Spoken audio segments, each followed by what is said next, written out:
मैं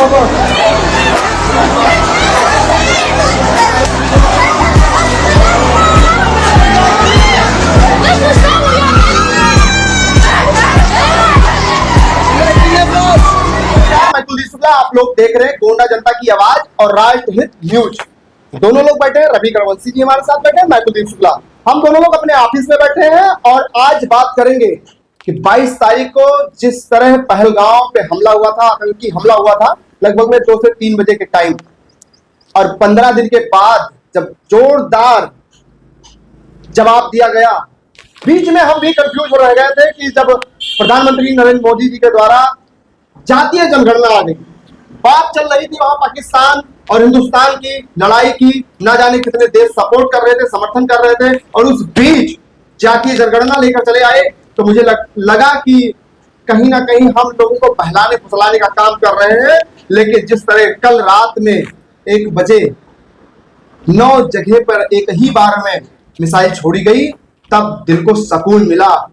और आपको और बता दें कि वहां पर बच्चों को, बूढ़ों को, एक गांव को नहीं टारगेट किया गया, इन लोगों को छोड़ दिया गया। सिर्फ आतंकी, जहां आतंकवादी लोग रहते थे, उनका जहां अड्डा था, ठिकाना था, वहां पर हमला किया गया है।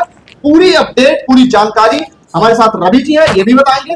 रवि जी, जिस तरह देश सन्न रह गया था और 15 दिन के बाद मोदी है तो मुमकिन है जो नारे होता था, आज वो साकार हुआ। हालांकि हम ये नहीं कह रहे हैं, मैं ये नहीं कहूंगा कि मोदी है तो मुमकिन है, लेकिन जिस तरह देशवासियों के अंदर खुशियां आई है और बहुत सारे लोग आज फेसबुक पे शुभ दीपावली लिखते हैं, नई दीपावली डालते हैं, क्या देखना चाहते हैं, किस रूप में देखना चाहते हैं और क्या कहना चाहते हैं? सबसे पहले देश के उन जवानों को जिन्होंने इतना बड़ा कार्य किया, और ये पहला कार्य कोई नहीं है, देखा जाए आज तक जो कुछ भी हुआ है वो अचानक ही हुआ है। आपने इससे पहले देखा होगा सर्जिकल स्ट्राइक, और उससे भी बड़ा हमला अगर बात करें तो ये जो है ऑपरेशन सिंदूर, किसी ने नाम सोचा तक नहीं होगा, और जो नाम रखा गया और जिस तरीके से इस इतने बड़े घटना को अंजाम दिया गया, आज पाकिस्तान की बैंड बज चुकी है। ख्वाजा शरीफ वहां का रक्षा मंत्री आज ये कहने पर आमादा हो गया है कि हमें बख्श दीजिए, हम आगे से कोई भी कदम नहीं ऐसा उठाएंगे, ना ही कोई ऐसी गलती करेंगे। लेकिन ऐसे दोगले लोगों पे हम विश्वास कैसे कर ले जो आए दिन पीठ में खंजर भोगने का कार्य कर रहे हैं, सामने से लड़ने की तो इनकी औकात नहीं है, इनके खाने पीने तक का इनके पास जो है आर्थिक नहीं है, कहीं दूसरे देश से सहयोग लेना पड़ रहा है। और ऐसे लोगों के बारे में क्या कहा जाए जिनके लिए आज 2-2 बूंद पानी के लिए आने वाले समय में भारत इनको तरसा देगा। तो सबसे बड़ी बात यह है कि जब पूरा देश, पूरी दुनिया सो रही थी, 1:51 पर एक ट्वीट आता है इंडियन आर्मी से, और उस पर ट्वीट पे सीधा लिखा होता है ऑपरेशन सिंदूर, और उसके बाद पूरा सोशल मीडिया ऑपरेशन सिंदूर के नाम से भर जाता है। और हमारे अगर सैनिकों की बात करूं तो जिसमें नेवी को भी शामिल किया गया, और जल सेना, थल सेना, वायु सेना, सबको शामिल किया गया। और ज्यादातर देखा जाए तो ये वायु सेना का करामात सिर्फ अभी इन्होंने देखा है, अभी जल सेना और थल सेना तो हमारी अभी साइड ही में पड़ी है। सोचिए अगर एक सेना का वार जो है पाकिस्तानी नहीं झेल सकते और आए दिन वो आंख दिखाते हैं तो कितना दुखद बात है। सबसे बड़ी बात और है, खुशियां तो चारों तरफ छा रही है, एक और भी बात निकल के जो आ रही है कुलदीप जी, सबसे बड़ी बात कि वहां के जो प्रधानमंत्री जी हैं पाकिस्तान के, पाक के प्रधानमंत्री का कहना है, अब सारी चीजों से वो जो है परेशान होकर ये कह रहे हैं कि हमारे यहाँ नागरिकों पर हमला किया गया, हमारे पाकिस्तानी जवानों पर हमला किया गया, लेकिन मैं आपको आश्वस्त करना चाहता हूं कि एक भी ना तो उनके नागरिकों पर हत्या की गई और ना ही एक भी पाकिस्तानी जवानों की हत्या की गई है। जहां तक तो पहले से तय कर दिया गया था कि जहां इनका आतंकी अड्डा था वहीं तो मिसाइल छोड़ी गई। कौन कौन से वो अड्डे हैं जहां मिसाइल छोड़ी गई है, जो कि वहां के पाकिस्तान के प्रधानमंत्री जो झूठा बयानबाजी कर रहे हैं, पूरा हम इनसे जान लेते हैं। रवि जी, कौन कौन से वो अड्डे हैं? बात करें, भारत ने पाकिस्तान में 9 जगह पे टारगेट किया है, जिसका पहला टारगेट था बहावलपुर, मरीदके और गुलपुर, सवाई बिलाल, कोटली, बरनाला, सरजाल और महमूना। जिसमें से अगर बहावलपुर की हम बात करें तो ये पूरी तरीके से आतंकियों को पाला जा रहा था, आतंकियों को ट्रेनिंग इसी जगह पे दी गई थी, आतंकियों का अड्डा था। और ये 9 जगह पूरी तरीके से जहां पे आतंकियों को जो है रहने का ठिकाना था, उनको ट्रेनिंग दी जाती थी, जहां से किसी भी देश पे आक्रमण करना होता था उसके प्लान बनाए जाते थे। यानी बात करें कुलदीप जी, यहां तक पहलगांव हमले के भी जो प्लानिंग बनाई गई थी वो यही बहावलपुर से ही बनाई गई थी, जिसको इंडियन आर्मी ने रातों रात नस्तो नाबूद कर दिया है। जिसमें मैं आपको एक बात से आश्वस्त करना चाहता हूं, जिस तरीके से आरोप अब वो लगा रहा है, आरोप जानते क्या लगा रहा है पाकिस्तान आरोप अब ये लगा रहा है कि 2 से 3 जगह मात्र जो है कहीं ना कहीं भारत वालों ने हमला किया है, भारत ने हमला किया और वो भी हमारे नागरिकों को मारा है। लेकिन मैं आपको आश्वस्त करूं कि इसमें 9 जगह पे हमला किया गया है और इसमें उन जगहों पे हमला किया गया जो पूरी तरीके से आतंकी ठिकाने थे और जिसपे पूरी तरीके से आतंकियों के जड़ों को खोदने का कार्य किया गया। इससे एक चीज तो स्पष्ट होता है कि भारत ये नहीं चाहता कि जो है किसी देश से युद्ध करे, भारत अमन और शांति चाहता है, लेकिन उन्हीं लोगों के समझ में बात नहीं आती। बार बार आतंकी हमले करते हैं तो भाई बार बार किसी को अगर छेड़ोगे तो कहीं ना कहीं उसका परिणाम तो आपको देखना ही पड़ेगा। भारत ये सोचता है कि आतंकवाद जो है वो खत्म हो जाए, परिवार नागरिक जो वहां के लोग हैं वो सुरक्षित है, मुझे उनसे कोई फर्क नहीं है। लेकिन मैं आपको बता दूं, बार बार वहीं से आतंकी निकलते हैं, बार बार वहीं आतंक का अड्डा बनता है। तो उन आतंक को खत्म करने के लिए ये सर्जिकल स्ट्राइक चालू हुआ है। हाँ, सर्जिकल स्ट्राइक नहीं, ऑपरेशन सिंदूर। अगर ऑपरेशन सिंदूर की बात करें, कितना अच्छा नाम है।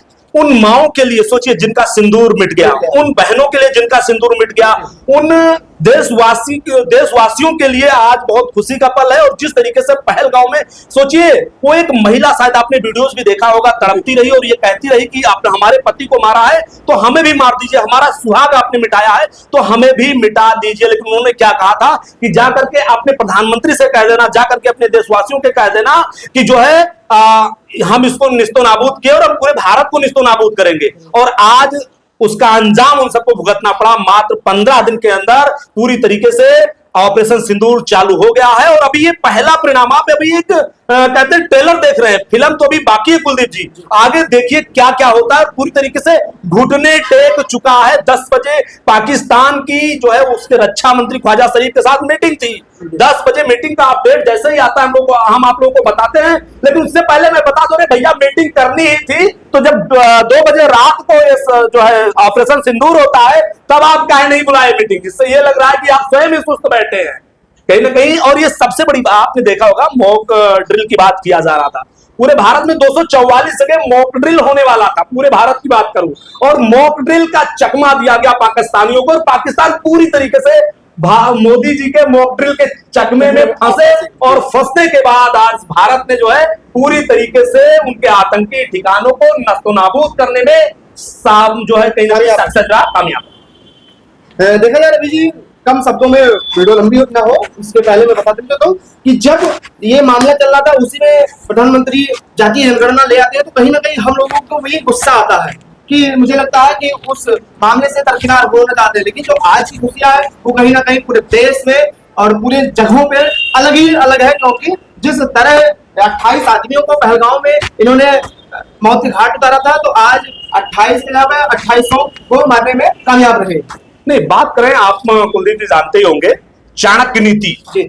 चाणक्य नीति में स्वयं जो आचार्य चाणक्य ने लिखा है, कहा है कि किसी भी व्यक्ति को अगर उसे कूटनीति से मारना है, राजनीति से मारना है तो उसके ध्यान को भटकाना जरूरी है। अगर वो आप पर ध्यान केंद्रित करता है तो उसे, अगर उस पर आपको किसी चीज पे निशाना साधना है तो उससे अनजान बन जाइए, जैसे मैं इन चीजों को जानता ही नहीं हूं। आपका ध्यान कहीं और रहे जिससे दुश्मन का ध्यान उस जगह केंद्रित हो सके।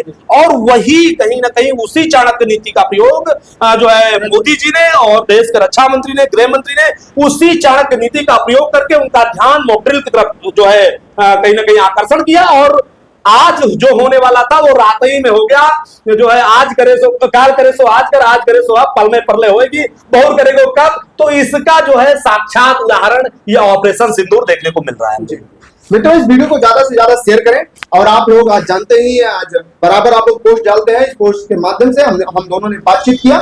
और मित्रों, एक चीज आप लोगों को और भी बताना चाहूंगा, कई फर्जी और कई भ्रामक पोस्ट इस समय इंडिया के खिलाफ फैलाए जा रहे हैं। तो कम से कम आप लोगों से विनम्र निवेदन है, उस गलत पोस्ट में आप लोग साझा ना होए। ऐसे पोस्टों को जब तक एक आधिकारिक पुष्टि नहीं हो जाती है, जब तक इंडियन आर्मी की तरफ से हमारे देश के जो है आधिकारिक पोस्ट नहीं आ जा रहे हैं, जब तक आप लोग ऐसे फर्जी खबरों से बचें। और यहाँ इस राष्ट्र की आवाज न्यूज हो या गोंडा जनता की आवाज हो, दोनों पे जो भी आप लोगों को अपडेट दिया जाएगा वो कहीं ना कहीं 100% सत्य अपडेट आप तक पहुंचाई जाएगी। और मित्रों आपको और बता दें कि कुछ भारत में, कुछ हिंदुस्तान में भी जैसे पाकिस्तानी विचारधारा वाले लोग हैं, तो इनका भी ऑपरेशन चालू होगा और बहुत जल्द इनका भी नस्तो नाबूद होगा। क्योंकि अगर जो आप रहोगे भारत में, भारत की खाते हो तो भारत की जाना पड़ेगा, नहीं तो आपको नहीं रहना है। देखते रहिए गोंडा जनता की आवाज, राष्ट्रहित न्यूज। जय भारत।